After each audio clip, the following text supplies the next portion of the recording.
Kan kin. Kin salah. Kan, kin, kun. Kalau kan, kin, jadi Jawa. Jawa ke Sungai Pesari kita tahu lah.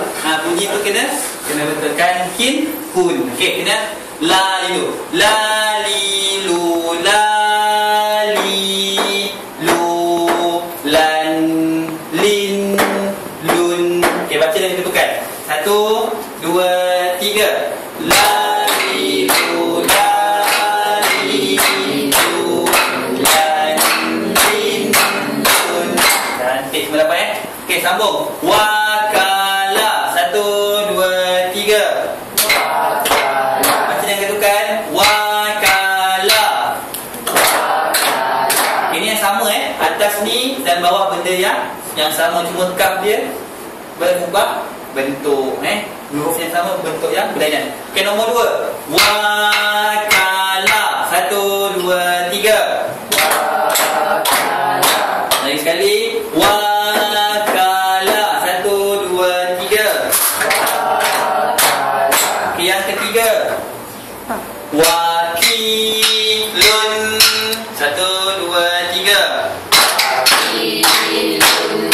Yang keempat. Wakulun. 1, 2, 3. Wakulun. Baik. Dapat nak pakar lah semua. Saya datang lah sini. Okey, habis pelajaran 3. Pelajaran keempat nabata. Tadi saya dapat. Nanti kat sekolah ajar kau ketuk-ketuk. Tapi jangan ketuk kawan. Ketuk-ketuk je. Okey, sekarang ni kita baca waw, kaf dan lam. Kita masuk huruf yang ke-10 pula. Nabata. Baca sama-sama. Nabata. Nabata maksud dia tumbuh. Nabata. Okey, kumpulan 1, kumpulan 2, 3 orang. Kak Eli dengan kawan kumpulan 3 Okey, kumpulan 1 buat dulu 6. 1, 2, 3.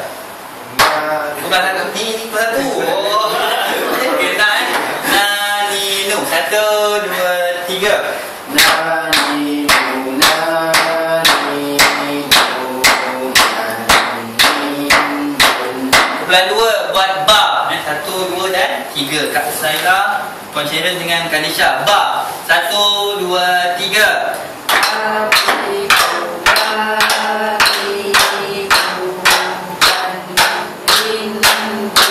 Kumpulan 3 buat ta. 1, 2, 3.